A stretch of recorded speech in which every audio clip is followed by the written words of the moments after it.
합니다. 하나님과 주 예수 그리스도의 종 야고보는 흩어져 있는 12지파에게 문안하노라. 내 형제들아, 너희가 여러 가지 시험을 당하거든 온전히 기쁘게 여기라. 이는 너희 믿음의 시련이 인내를 만들어내는 줄 너희가 알리라. 인내를 온전히 이루라. 이는 너희로 온전하고 구비하여 조금도 부족함이 없게 하려 합니다. 지난주로 저희들이 마가복음을 마감하고 이번 주부터는 저희들이 야고보서를 함께 살펴보려고 합니다. 야고보서에 대해서 좀 부정적인 시각을 갖고 있었던 신학자가 있었는데요. 이 야고보서에 대해서 뭐라고 평가를 했냐면요, 이렇게 평가했습니다. 한번 들어보세요. 성 야고보서의 서신은 그들과 비교했을 때 진짜 지푸라기 서신이다 라고 표현했어요. 야고보서를 뭐라고 표현했어요? 지푸라기 서신이다 라고 표현했습니다. 굉장히 폄하하고 있죠. 자, 이렇게 지푸라기 서신이라고 표현하는 이유가 이분이 이렇게 말합니다. 왜냐하면 그것은, 야고보서는 복음의 본질을 전혀 가지고 있지 않기 때문입니다. 이 신학자는 야고보서에는 복음의 본질이 나타나 있지 않다라고 그는 생각을 했어요. 그래서 이 신학자는 이 책이 과연 정경에 포함되어야 할까에 대한 의문도 갖고 있었어요. 의심도 했습니다. 이 자가 누군지 여러분 아십니까? 여러분 굉장히 잘 알아요. 역사를 바꾼 사람 중에 한 사람이었습니다. 누구였냐면요, 마틴 루터였습니다. 마틴 루터가 이 야고보서에 대해서 자신이 갖고 있던 생각을 말씀하고 있는 것을 여러분께 소개합니다. 네, 아마 야고보서를 읽어보면 루터가 말하는 것처럼 복음의 본질이 없어 보일 수도 있습니다. 사실 복음이라는 단어도 나와 있지 않아요. 네. 사도 바울이 강조한 것처럼 칭의에 관해서도 별로 말씀하고 있지 않습니다. 예수님이라는 단어 딱 2번 나와요. 그것도 지나가는 것처럼. 별로 예수님에 대해서도 얘기하지 않습니다. 지나가는 것처럼 얘기합니다. 그래서 이 루터가 말하는 것처럼 복음의 본질이 별로 없어 보이는 것 같아요.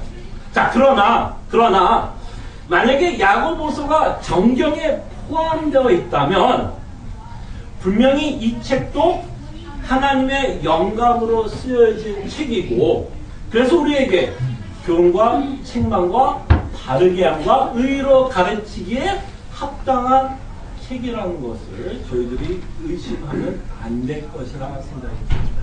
자, 그럼 우리가 좀 생각해 보고 싶은 건, 그럼 야고보서가 강조하고 싶은 내용은 무엇일까요?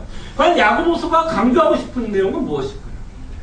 야고보는 복음의 본질적인 내용보다는 복음을 믿는 사람의 삶에 대해서 강조하고 있습니다. 무슨 말인지 알겠죠? 복음의 본질적인 내용, 우리가 어떻게 구원을 받고 있는 그 내용보다는 과연 예수 그리스도를 믿고 살아가는 사람들의 삶에 대해서 강조하고 있어요. 그러니까 좀 강조점이 틀립니다. 루터가 생각하고 싶었던 그 강조점과 물론 야고보가 생각했던 강조점이 있을 거예요. 그래서 과연 신앙인으로 어떻게 살아야 될까에 대해서 야고보는 관심을 갖고 있습니다. 사도 바울의 표현을 쓰자면 이 말이에요. 부르심에 합당한 삶. 부르심에 합당한 삶. 아니면 복음에 합당한 삶. 그러니까 야고보는 부르심에 관심 있기보다는 하나님이 우리를 어떻게 부르셨다라는 것에 대한 관심보다는 하나님께서 우리를 부르셨기에 과연 어떤 삶을 살아야 할지에 대해서 관심을 갖고 쓰고 있다는 것입니다. 굉장히 실질적인 책이고 실천신학이라고 여러분에게 말씀드릴 수 있어요. 그래서 야고보는 여러 주제를 다룹니다. 우리가 이 땅에 살아가면서 접할 수 있는 수많은 문제들, 주제를 다루면서 과연 이런 문제들, 이런 주제들에 대해서 우리가 믿는 사람으로서, 복음을 믿는 사람으로서 어떻게 살아야 될지에 대한 원리를 저희들에게 제시합니다. 그 주제들이 어떤 주제들이 있냐면 시험 봤죠? 그죠? 유혹 봤죠? 얼마나 실질적인 문제예요. 그래서 믿는 사람으로서 우리가 시험을 받고 유혹을 받는데 이 문제들을 어떻게 해결해야 될지, 가난과 부, 재정적인 문제 때문에 여러분 힘들죠? 예, 있어도 고민, 없어도 고민. 이런 재정적인 문제에 대해서 복음을 믿는 사람들은 어떻게 생각해야 될까? 지혜로운 자. 어떤 자들이 지혜로운가? 예. 분노. 화, 또 한국 사람들도 돼요. 다혈질. 이 분노. 이 분노에 관해서. 과연 믿는 사람에서 분노. 어떻게 해야 될지. 교회 안에서 느끼는 소외감. 여러분만 외롭지 않았어요. 1세기 했던 교회도 외로웠어요. 예. 이런 소외감. 실질적인 소외감. 그다음에 기도에 대해서. 참 많은 주제들, 우리가 고민하는 여러 가지 주제들에 대해서 야고보는 우리가 어떻게 믿는 자로서 복음을 믿는 사람으로서 어떻게 살아야 될지에 대한 내용을 가르칩니다. 그러니까 실질적인 적용에 대해서 사도 야고보는 관심을 갖고 있습니다. 자, 그럼 이 책의 배경에 대해서 잠시 생각을 해보면 이 책의 저자는 1절에 나와 있는 것처럼 야고보예요. 야고보. 누구냐면 예수님의 동생 야고보였어요. 예수님의 동생 야고보. 그 다음에 이 편지를 쓰고 있는 대상이 굉장히 중요합니다. 오늘 본문을 이해하는데 이 편지를 쓰고 있는 대상을 이해하는 것이 굉장히 중요해요. 그럴 때 1절에 보면 하나님과 주 예수 그리스도의 종 야고보는 누구한테 쓰고 있어요? 흩어져 있는 12지파에게 문안한다라고 말씀합니다. 누구한테 쓰고 있죠? 흩어져 있는 12지파. 자, 이렇게 흩어져 있는 12지파에게 문안을 한다라는 걸 보면서 이 당시에 기독교인들이 어떤 상황 가운데 살고 있는지를 여러분들이 볼 수 있어요. 이들은 어떤 삶을 살고 있어요? 흩어지고 있다라는 거예요. 흩어져 있다라는 거. 자, 야고보는 예루살렘 교회의 리더였습니다. 이제 우리가 이제 사도행전 수요일날 이제 공부 다시 시작하면 이제 우리가 보겠지만 야고보는 예루살렘 교회의 굉장히 중요한 리더급이었어요. 근데 예루살렘 교회에 어떤 문제가 생기냐면 큰 핍박이 시작합니다. 그것까지 우리가 이제 사도행전 통해서 살펴봤죠. 스데반이 돌 맞아 죽고 그러면서 예루살렘에 핍박이 오면서 흩어지게 됩니다. 그 큰 핍박으로 말미암아 유대 기독교인들이 어떻게 돼요? 도망가게 되는 거예요. 그래서 지금 어떤 사람이 흩어지고 있는 거예요. 이들이 흩어질 수밖에 없는 이유가 뭐였냐면 핍박받고 있었기 때문입니다. 그래서 야고보는 자신이 목회했던 예루살렘 교인들, 이렇게 흩어져 있는 예루살렘 교인들에게 뭐 하는 거예요? 지금 편지를 쓰고 있는 거예요. 이들은 실질적으로 재산이 몰수당했고요. 육체적인 핍박도 당했고 순교도 당했습니다. 다시 말씀드리면 이들은 고난 가운데 있었던 자들이었어요. 자, 그럼 한번 여러분에게 질문을 해봅니다. 여러분들이 야고보라고 쳐요. 여러분들이 예루살렘 교회에서 여태까지지만 몇십 년은 안 될 수도 있겠네요. 목회를 했는데 지금 내가 편지를 쓰고자 하는 자들이 어떤 상황이 있어요? 고난 가운데 있다면 여러분들이 편지를 쓴다면 처음 서두를 어떤 주제를 갖고 여러분 쓰고 싶을까요? 당연히 고난에 관해서. 이들이 실질적으로 접하고 있는 고난에 관해서 과연 이들이 어떻게 생각을 하고 믿는 사람으로서 어떻게 이 고난을 이해해야 할지를 써야 되는 게 너무 당연한 거 아니겠습니까? 이 좋은 아침 즐겁게 예배하기 위해서 좋은 이야기도 많고 목사님 긍정적인 사고방식을 갖고 좀 긍정적인 이야기를 할 수 있으면 얼마나 좋습니까? 저도 그러고 싶습니다. 저도 좋은 얘기 해드리고 싶어요, 여러분에게. 그러나 제가 고난에 대해서 말씀할 수밖에 없는 이유는 너무 간단해요. 오늘 주제가, 오늘 본문이 고난에 대해서. 저한테 너무 뭐라 그러지 마시고요. 근데요, 이 고난은요, 믿는 자들에게 너무나 중요한 주제예요. 왜? 여러분들이 실제로 다 어떤 고난이 있기 때문에. 그럴 때 믿는 자들에게 이 고난을 어떻게 이해하느냐에 따라서 여러분들에게 신앙의 성숙함이 올 수도 있고 아니면 이 고난을 어떻게 이해하느냐에 따라서 우리는 예수님을 배신할 수도 있습니다. 그 실질적으로 1세기에는 핍박 가운데 있었기 때문에 가장 큰 주제가 뭐였냐? 배도였어요. 예수님 버렸습니다. 그래서 우리가 실질적으로 접하고 있는 이 고난의 문제를 과연 어떻게 이해하느냐에 따라서 여러분들의 신앙의 성숙함이 올 수도 있고 하나님을 원망해서 예수님을 배신할 수도 있다는 것입니다.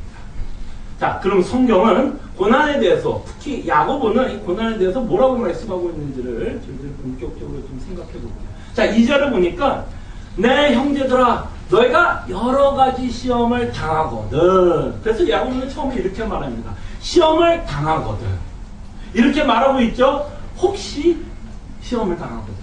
만약에 시험을 당하거든. 아니요, 그냥 당하거든. 이 말이 뭐예요?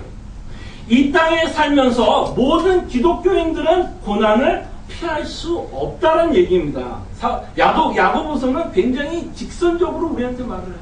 피할 수 없다. 모든 믿는 자들은 고난이 있다라고 얘기합니다. 어떤 사람이 이런 말을 하더라고요. 모든 사람이 이 땅에 살면서 공평한 것이 있는데 모든 사람은 고난을 당한다는 것입니다. 공평하죠? 말을 안 해서 그렇지 옆에 있는 사람은 다 고난이 있어요. 고난이 있습니다. 나이가 많든 적든 남자건 여자건 돈이 많든 돈이 없든 인간에게 공평한 것이 있다면 모든 사람은 고난 가운데서 산다라는 것입니다. 이 편지를 받고 있는 자들도 고난 가운데 있었던 거예요. 고난 가운데. 이들의 고난은 종교적인 핍박을 받고 있습니다. 예수님을 믿는다는 이유로 재산도 몰수당했고 감옥에도 갇혔고 육체적인 고통도 받고 심지어 순교도 당하는 엄청난 고난 가운데 있었습니다. 근데 야고보가 말하는 고난은 단지 종교적인 핍박만을 말하고 있지는 않습니다. 그냥 한 예로 이들이 지금 종교적인 핍박을 당하고 있지만 야고보는 뭐라고 표현하면 여러 가지 시험을 당하거든요. 여러 가지. 여기서 말하는 여러 가지는 종교적인 핍박만이 아니에요. 우리가 이 땅에 살면서 다양하게 겪고 있는 모든 고난을 종합해서 너희가 여러 가지 시험을 받거든요라고 표현합니다. 여러 가지 시험이 있다는 거예요. 이 여러 가지 시험은 이런 겁니다.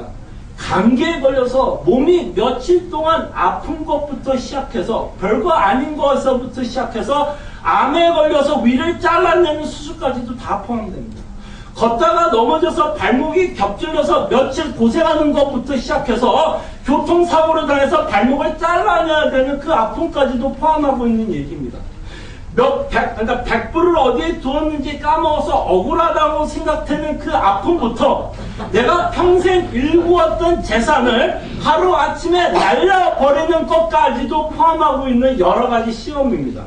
내가 그렇게 친하게 지냈던 친구가 이사를 가면서 이별의 아픔부터 내가 사랑하는 남편, 내가 사랑하는 아내, 부모, 자녀를 먼저 보내는 아픔까지 이 다양한 정말 우리가 이 땅에 살면서 겪고 있는 모든 고난을 총합해서 지금 사도 야고보는 말씀하고 있다는 것입니다. 예. 그 내용에 대해서 지금 말씀하고 있습니다. 그래서 우리는 고난에 대해서 생각할 때 착각하지 말아야 될 것은 예수 믿으면 만사형통이 아닙니다. 죄송합니다. 만사형통 있으면 저도 좋죠. 근데 만사형통 아니에요. 왜? 이 편지를 받고 있는 이자들도 만사형통은 아니에요. 자, 그러면 우리가 이제 생각해야 될 건 이거예요. 우리가 경험하고 있는 수많은 문제들, 고난들이 하나님의 섭리 가운데 우리가 허락되고 있다는 걸 믿고 있다면 우리가 잊지 말아야 될 것이 있는데요. 만약에 우리의 고난이 하나님의 허락 가운데 이루어지고 있다면 여러분과 제가 아무리 금식투쟁을 해도 하나님의 마음은 절대로 변하지 않습니다. 기도는 할 수 있어요. 힘들어서 하나님께 기도할 수 있습니다. 기도하지 말라는 얘기는 아니에요. 여러분들이 기도를 한다 그래서 하나님이 마음이 바뀌지 않는다는 거예요. 그 고난을 허락하시기로 하나님 마음을 먹으면 그거는 바뀌지 않을 거라는 얘기입니다. 기도는 하시되 고난이 있을 수 있다는 것을 여러분들이 빨리 깨달았으면 좋겠어요. 자, 그럼 고난을 피할 수 없다면 당연한 것이라면 우리가 할 수 있는 거가 뭘까요? 고난을 피할 수 없다면 즐겨라? 그럼 우리가 할 수 있는 일이 이거예요. 그럼 과연 왜 하나님이 고난을 허락하고 있는 섭리를 빨리 이해하는 게 관건인 거예요. 어차피 피할 수 없다면, 하나님이 그 일을 작정하고 하겠다 그러면 우리에겐 그 고난을 피할 수 없다면, 우리는 빨리 하나님께서 왜 이 문제를 나에게 허락하고 있는지 빨리 이해하는 것이 덜 고통스럽고 덜 아픕니다. 제가 여러분들에게 누누이 말씀을 드렸지만, 우리가 닥치고 있는 문제는 문제 자체가 문제가 아니에요. 우리가 그 문제를 어떻게 바라보고, 어떤 문제를 바라보고, 그 문제를 분석하고, 그 분석한 결론에 의해서 우리가 그 문제를 이해합니다. 고난도, 우리는 고난하면 내 경험과 이성으로 먼저 뭘 하게 되냐, 분석하고 결론을 내려요. 그래서 결론 내리는 건 언제나 뭐냐면, 고난은 무조건 나쁜 것이라고만 생각합니다. 그죠? 고난은 무조건 나쁜 것. 근데요, 하나님은 나쁜 거라고 얘기하지 않아요. 그래서 과연 하나님은 고난을 무엇이라고 말씀하고 있고, 고난에 대해서 무엇을 말하고 있는지를 저희들이 생각을 해볼 겁니다. 근데 야고보는 우리를 더 힘들게 해요. 이 본문이 얼마나 우리를 힘들게 하는지 아세요? 자, 목사님 알겠어요. 야고보 알겠어요. 하나님 알겠어요. 어차피 우리가 이 땅에 살아가면서 고난, 시험, 문제 피할 수 없다는 건 인정하겠습니다. 그죠? 인정을 하겠습니다. 그럼 내가 이 고난에 대해서 표현할 수 있는 자유는 주셔야 될 거 아닙니까? 표현의 자유는 주셔야 될 거 아니야. 내가 이렇게 힘들고 어려우면 하나님께 원망하고 불평하고 짜증나고 화내고 이런 표현의 자유는 줘야 되지 않습니까? 라는 생각이 들 수 있죠. 그러나 하나님은 표현의 자유도 주지 않습니다. 얼마나 무섭게 얘기하는지 보세요. 우리를 더 힘들게 하는 건 이겁니다. 고난 가운데 너희들이 당할 건데, 야고보는 뭐라고 그래요? 기뻐하라고 얘기해요. 아까 말했던 고난을 조금만 생각해요. 그 일들이 뭐 기뻐할 일입니까? 근데 하나님은 더 황당하게 말합니다. 그냥 기뻐하라는 거로 끝나는 게 아니라 강조해서 말해. 너희가 정말 기뻐해야 되는데 어떻게 기뻐하라? 온전히 기뻐하라. 온전히 기뻐하라. 이 온전히 기뻐하라는 말에는 이런 의미예요. 마치 여러분들이 워싱턴 로또에 당첨된 것 같이 기쁘게 여기라는 거예요. 여러분 벌써 상상만 해도 기쁘죠? 야, 몇백만 밀리언 달러가 야, 내 수중에 들어온다고만 생각해도 막 지금 뭐 하고 싶은 것들이 막 머릿속에서 지나갑니다. 생각만 해도 기쁘죠? 고난에 대해서 그렇게 생각하라는 거예요, 지금 하나님. 미치는 거죠, 그러니까. 너무 힘든 거예요. 이게 참 이 신앙생활하기 쉽지 않습니다. 자, 그럼 왜 야고보는, 왜 하나님은 우리가 당하고 있는 고난에 대해서 왜 기뻐하라, 그것도 온전히 기뻐하라고 하는 그 이유를 우리가 알 필요가 있어요. 그래서 야고보가 대답을 합니다. 3절에 보니까 뭐라고 대답하냐면, 이는 왜 너희들이 온전히 기뻐해야 되는지, 이는 왜냐하면 하면서 이제 야고보가 답을 줘요. 왜 우리가 기뻐해야 되는지. 자, 그럴 때 좀 결론부터 이야기를 하자면, 하나님은 이 고난을 통해서 뭔가를 이루시려고 합니다. 뭔가를 이루시려고 해요. 그래서 하나님이 여러분 인생 가운데 여러분에게 어떤 계획을 갖고 있고 무엇을 이루시려고 하는데요. 이 고난이 하나님이 이루시려고 하는 계획의 수단이 됩니다. 그래서 야고보는 이 고난을 통해서 우리가 무엇을 얻을 것이 있다는 얘기예요. 이 고난을 통해서 얻을 것인데, 그 얻을 것이 무엇인가를 우리가 알기 때문에 온전히 기뻐하라는 얘기예요. 그래서 좀 생각을 해보면, 우리가 원하는 것을 얻기 위해서는 우리가 참 이렇게까지 고난을 감수해요, 사실. 여러분과 저는요, 뭔가를 간절히 원하는 게 있으면 고난을 감수합니다. 희생을 감수해요. 제가 1980년대에 한국에 있을 때요, 뉴스 프로그램을 봤는데요, 어떤 좀 뉴스 내용이냐면, 미국으로 이민 가는 한국 분들이 이 얘기를 잠깐 다루는 내용이었는데요, 그 내용의 중심의 내용은 어떤 거였냐면, 아메리칸 드림이었어요, 아메리칸 드림. 뭐 지금은 이 말이 별로 의미가 없죠. 별로 의미가 없습니다. 그러니까 1980년도에만 해도 미국을 찾아가면 자신들이 갖고 있는 또 어떤 드림을 이룰 수 있을 것 같은 마음에 이민을 떠났다고 이야기를 합니다. 여러분들이 이 얘기에 포함되고 있는 사람일 수도 있을지도 모르겠어요. 한번 생각을 해보세요. 여러분들이 미국에서 이민 생활하면서 얼마나 고생 많이 했고 희생을 했습니까? 근데 왜 감수하셨어요? 그 모든 희생과 그 힘든 이 이민 생활을 왜 감수하셨어요? 그 얻는 것이 내가 이렇게 고생하고 고난을 통해서 그 얻는 것이 더 좋았기 때문에, 더 가치가 있다라고 나는 판단했기 때문에 나는 뭐 한 거예요? 희생과 고난을 감수하다라는 거예요. 우리는 무엇을 얻는 게 나에게 가치가 있다라는 판단이 있으면 우리는 그 일을 얻기 위해서 고생을 한다는 얘기예요. 그럼 다시 한번 이 야고보가 하는 얘기가 뭐냐면, 그 얻는 것, 이 고난을 통해서 우리가 얻게 되는 게 뭐여야 된다는 얘기예요. 그게 가치가 있어야. 하나님이 고난을 통해서 우리에게 무엇을 주시려고 하는데 그 주려고 하는 게 가치가 있다는 걸 알아야만 뭘 할 수 있다는 거예요. 온전히 기뻐할 수 있다는 거예요. 바로 야고보가 이렇게 말한 이 논리를 갖고 얘기하는 거예요. 자, 그럼 결국 야고보가 말씀하는 건 이는 이 고난 때문에 우리가 얻게 될 것이 있는데 이 얻게 되는 이것에 대해서 사실은 뭐 하라는 얘기예요? 가치를 가지라는 거예요. 이것이 얼마나 너희들에게 귀중하고 가치가 있는지를 깨달을 것을 말씀합니다. 자, 그래서 이 고난이 우리에게 주는 유익이 있다는 거예요. 고난. 그래서 이제 세 가지를 야고보는 말씀을 하는데요. 첫째는 이 고난을 통해서 어떤 열매를 맺게 되냐? 온전해진다. 아, 돈을 준다 그러면 얼마나 좋겠어요. 또 온전해진다. 둘째는 기도하게 됩니다. 셋째는 종말을 이해하게 된다고 얘기해요. 그래서 오늘은 여러분과 첫 번째만 생각을 해보겠습니다. 하나님은 고난을 통해서 온전해진다고 얘기해요. 온전해진다.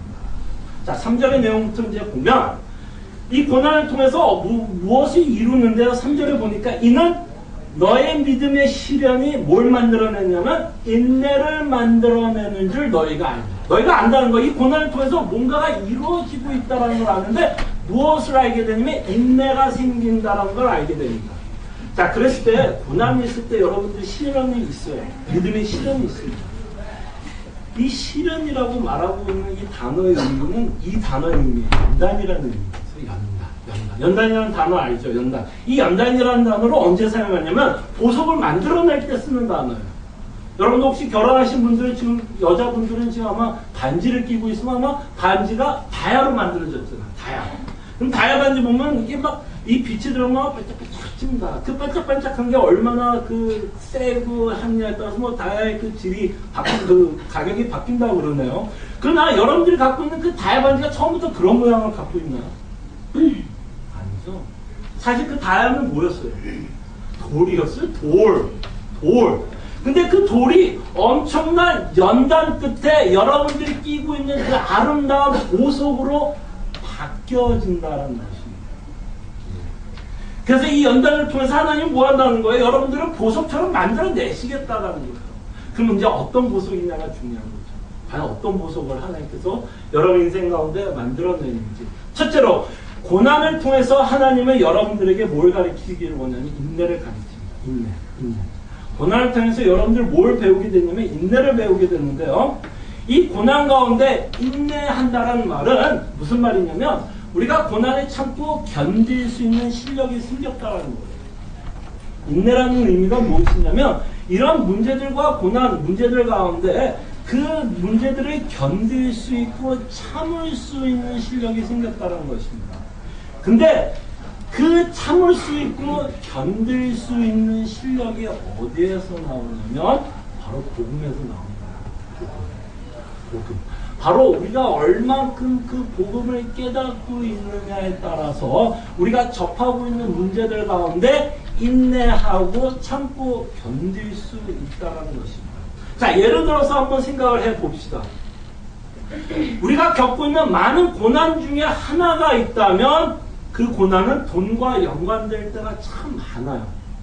돈과 연관될 때가 많아요. 그죠? 그럴 때 한번 돈에 대해서 한번 좀 생각을 다시 해보면 우리의 문제는 돈에 의해서 기쁨과 행복을 찾고 싶은 게 우리의 마음이에요. 돈에 의해서 기쁨과 행복을 찾고 싶은데요. 하나님이 섭리 가운데서 여러분이 그렇게 열심히 읽었던 사업장에 뭘 타게 하냐면 경기를 타게 합니다. 경기를 타게 해요. 근데 경기를 타게 되면 이건 뭐 버틸 수 있는 방법이 없어요. 경기를 타다 보니까 내가 갖고 있는 돈이 잃어버리고 있는 것을 보게 됩니다. 내가 그렇게 열심히 일했던 돈이 서서히 없어지는 거 보면서 뭐도 없어져요. 내 기쁨과 행복도 없어지는 거죠. 그 돈이 빠져나가는 것만큼 내 기쁨과 행복도 함께 빠져나갑니다. 그래서 끝에 가면 뭐예요? 어떤 고백까지 해요. 이렇게 내 사업장이 망하고 있는 나의 그 모습을 보면서 뭐예요? 죽을 것 같은 생각을 합니다. 야, 내가 어떻게 해서 여태까지 이걸 읽은 건데, 야, 하나님 너무하구나. 나는 이제 죽을 것 같은 초조한 불안, 그것들이 엄습해 옵니다. 근데 이상한 일이 벌어져요. 그 일이 있으면. 이상한 일이 어떻게 벌어지냐면, 그렇게 내가 죽을 것 같이 아프고 고통스러웠는데요. 그 일이 있어도 1년이 지나고 5년이 지나고 10년이 지나도 그 사람은 살아있다라는 거예요. 그렇게 죽을 것 같이 아팠는데 죽지는 않고 그렇게도 살아가고 있다는 것을 깨닫게 됩니다. 그래서 뭘 조금씩 깨닫게 되냐면 돈이 부족해도 내가 살 수 있구나를 깨닫게 돼요. 왜? 인간은요, 상황에 따라서 잘 적응하는 엄청난 생활력이 있어요. 그래서 돈이 없으면 또 돈이 없는 대로 적응하면서 살게 됩니다. 이렇게 없어지면서 내가 드는 아픔, 그런 거를 통해서 이제 여러분들이 뭘 깨닫게 하냐면 하나님이요, 돈이 참 허무하다는 걸 깨닫게 합니다. 아, 참 돈이 허무하구나. 있으면 참 좋지만 없어짐으로써 내가 느끼는 그 허무감이 더 커지는 거예요. 그 아픔이 더 커지는 거예요. 그 불안감이 더 커지는 거예요. 그리고 돈이 없어짐으로써 이게 영원하지 않다는 걸 깨닫게 되는 거예요. 아, 이게 별거 아니었구나. 솔로몬이 표현하자면 아, 이게 헛되고 헛된 거였구나를 하나님이 그런 고난을 통해서 깨닫게 합니다. 그러면 인간은 뭐야? 영원한 걸 찾고 싶은 거예요. 변하지 않고 내가 영원히 갖고 있으면서 기뻐할 수 있는가, 행복할 수 있는가, 그것은 뭘까? 그러면서 여러분들 안에 이제 뭐가 이제 싹트기 시작한 복음에 주는 기쁨과 위로가 싹트기 시작합니다. 아, 돈이 주는 기쁨보다는 예수님이 주는 기쁨이 더 크구나. 아, 진짜 예수 그리스도만이 영원한 거였구나. 이 세상이 주는 기쁨이 예수 그리스도가 더 많은 걸 주고 있구나. 영원한 것에 대한 복음에 대한 기쁨을 찾게 됩니다. 그래서 여러분들 하여금 복음이 갖고 있는 참된 기쁨과 즐거움을 주고 내가 이것만을 기쁨으로 삼아야 할 것을 가르치고 이 복음을 통해서 여러분들이 이제 뭐가 실력이 쌓여지는, 인내할 수 있는 실력이 쌓여지는, 아, 괜찮은 거였구나. 죽을 것 같았는데 예수 그리스도로 말미암아 괜찮은구나. 그리고 또한 복음을 깨닫는 걸 통해서 우리가 어떻게 인내를 배우냐면 하나님의 신실하심의 인도하심을 우리가 더 굳게 믿게 됩니다. 나의 죄를 위해서 아들까지 주고 있다면 하나님께서 무엇을 더 주지 않겠어요? 아니에요? 당신이 가장 사랑하는 아들까지 주는데 뭘 못 주겠어요? 사실 이건 제 얘기가 아니라 사도 바울이에요. 로마서 8장에 있는 얘기를 좀 의역해서 여러분에게 말씀을 드리자면 하나님께서 아들까지 주는데 뭘 못 주겠어요? 그럼 왜 안 줄까요? 그게 여러분에게 필요가 없어서도 안 줄 수도 있고 그게 주면 더 폐악이 될 수도 있고 독이 될 수도 있고 그리고 여러분들의 문제를 해결을 못해서도 아니고 여러분들을 사랑하지 않아서도 아니고 그럼 뭐야? 이 고난을 통해서 하나님은 뭔가 다른 것을 이룰 것이라는 것을 우리 안에 확신을 주는 거예요. 아, 그래서 이런 고난을 통해서 다시 한번 하나님의 신실하심을 저희들이 맛보게 된다는 것입니다. 그 다음에 이 고난을 통해서 무엇이 어떤 결과가 생기냐면 내 자랑이 무너집니다. 우리는요 굉장히 사람들 앞에 잘났다라는 것을 참 보여주고 싶어요. 나는 이렇게 참 잘난 사람, 난 이것도 잘하고 저것도 잘하고. 근데 고난을 통해서 하나님이 뭘 하냐면 우리가 얼마나 무기력한 자인 것을 깨닫게 해요. 참 내가 그렇게 잘난 줄 알았는데 나에게 답이 없는 자라는 것을 깨닫게 해요. 이렇게 내가 답이 없는 자인 것을 깨닫게 함으로써 하나님은 더욱더 하나님을 의지하게 만든다는 것이죠. 하나님을 의지하게 되니까 우리가 뭘 배우게 되냐면 인내를 배우게 됩니다. 그렇게 인내를 통해서 최종적으로 저희들이 얻는 것이 이제 4절에 나옵니다.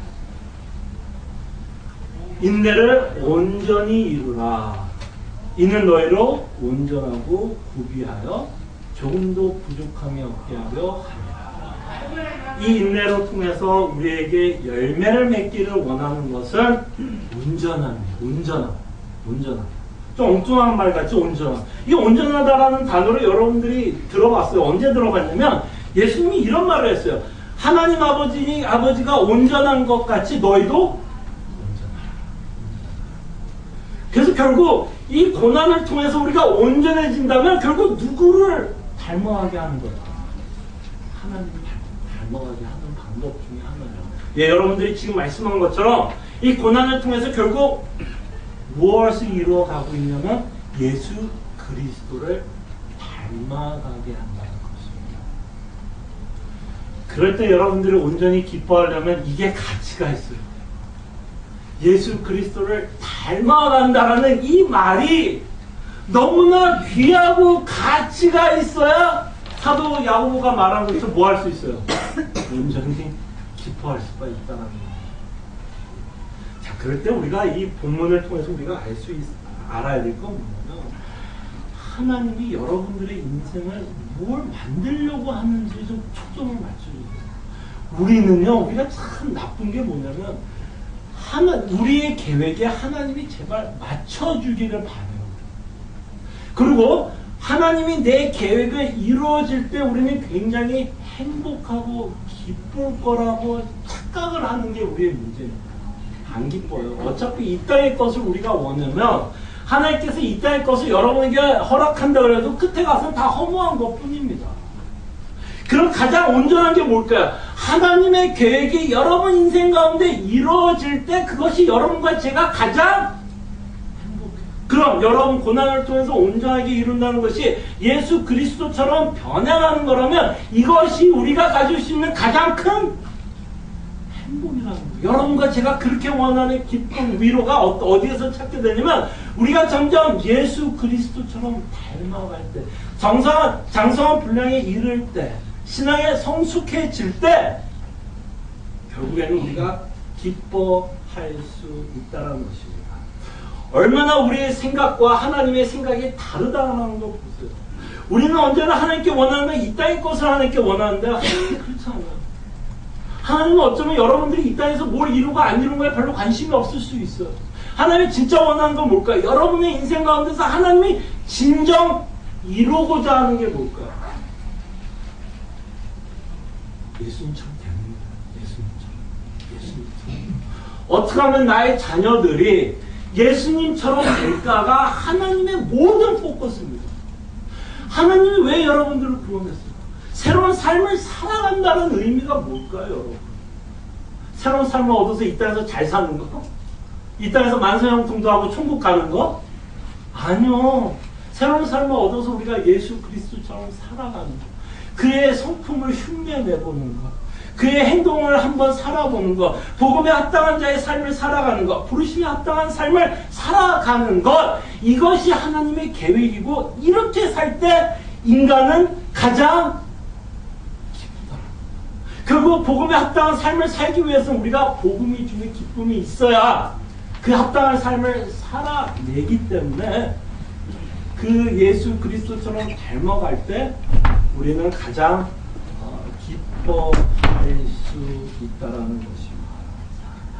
저는 여러분과 제가 이게 기뻤으면 좋겠어요. 정말. 하나님이 여러분 인생 가운데서 이루시려고 하는 이것이 가장 기뻤으면 좋겠어요. 근데 우리의 문제는 이게 별로 안 기쁘다라는 게 문제입니다. 이거죠. 하나님 그것도 좋은데, 그것도 좋아요. 예수처럼 사는 거 참 좋은데, 그래도 저도 좀 사업 좀 해야 되겠고, 애들은 좀 자라서 좀 좋은 대학교도 가야 될 것 같고, 나는 좀 건강도 해야 될 것 같고. 정말 하나님이 우리가 무엇이 필요한지 더 잘 압니다. 그래서 하나님이 더 잘 알아요. 하나님이 전능하시고 지혜로우시고 우리에게 무엇이 필요한지를 하나님이 더 잘 알고 있다는 것을 여러분들에게 말씀드립니다. 자, 근데 여기서 이제 또 하나의 질문이 좀 생길 수 있을 거예요. 아, 좋습니다, 목사님. 좋습니다, 야고보서. 좋습니다, 하나님. 그렇게 해서 우리가 예수 그리스도처럼 닮아가는 건 참 좋은데요. 하나님, 굳이 고난이라는 수단을 꼭 사용하셔야 되나요? 이런 질문 생길 수 있지 않나요? 아니면 좀 다른 방법으로 좀 우리를 성화시키면 안 될까요? 그 왜 나에게 아픔을 주고 힘든 일을 통해서 우리를 성화시키려고 합니다. 이런 질문 충분히 생길 수 있다고 생각합니다. 근데 여러분 한번 생각해 보세요. 하나님께서 극단적인 조치를 취하지 않으면 우리가 꺾어지지가 않아요. 무슨 얘기인지 아시겠어요? 감기 걸려서는 우리가 꺾어지지가 않아요. 감기 걸리면 타이레놀 몇 알 먹고 며칠 쉬면 낫는 거 알기 때문에 그거 가지고 꺾이지 않아요. 그럼 여러분들을 꺾으려면 여러분들의 고집불통, 여러분들의 죄성을 꺾으려면 하나님도 극단 조치를 사용할 수밖에 없어요. 여러분들의 아킬레스 건을 하나님이 건드릴 수밖에 없어요. 그렇지 않고 여러분과 제가 꿈쩍을 하지 않기 때문에. 그래서 하나님은 돈을 건드리기도 하고, 자녀도 건드리기도 하고, 사업도 건드리기도 하고, 내 자존심도 건드리기도 하고. 그래야 우리가 겸손을 배우기 때문입니다. 하나님은 왜 이 고난을 사용하셔서 우리를 성화하는 데에 대해서 불평을 갖기 전에 얼마나 우리가 고집이 세고 얼마나 죄인인 것을 먼저 좀 생각해 왔습니다. 얼마나 고집이 세면 하나님이 이렇게 극단적인 방법을 사용해서 여러분들을 꺾으시려고 하는 겁니다. 그리고 또 하나 우리가 생각해 볼 건 뭐냐면 하나님은요 여러분들에게 아픔을 주면서까지 이걸 주려고 하는 거예요. 왜 주려고 하는 걸까요? 여러분들이 뻔히 아픈 거 하나님 모를까요? 하나님이 여러분들 돈이 없어지면 그것 때문에 아파하는 거 모를까요? 여러분들이 자녀가 아픈 걸 통해서 여러분들이 마음이 상한 거 그거 모를까요? 여러분들이 건강이 허약해짐으로써 느끼는 그 좌절감을 그거 모를까요? 근데 왜 그거를 알면서도 여러분에게 고난을 허락할까요? 왜 고난을 허락할까요? 이게 더 귀한 거기 때문에. 이게 더 귀한 거기 때문에. 이게 니네들이 이 땅에서 잃어버리는 것보다 예수 그리스도처럼 성화되는 것이 더 귀한 것이기 때문에 나는 너희들에게 아픔을 주겠다는 거예요. 아픔을 주어서라도 나는 너를 그리스도의 장성한 분량에 이르기까지 가겠다. 근데 여러분 하나님이 여러분 고문한다고 생각하지 마세요. 아까 말한 것처럼 우리가 그리스도처럼 돼갈 때 사실은 우리가 가장 기쁜 거. 왜? 우리가 하나님의 형상으로 지음을 받았기 때문에 우리가 예수 그리스도의 장성한 분량까지 이른다는 얘기는 뭐야? 하나님이 우리를 처음에 만들었던 그 형상을 사실 뭐 하는 거예요? 회복하는 거예요. 그럴 때 가장 기쁘다는 것입니다. 같이 좀 기도하는 시간을 좀 가졌으면 합니다.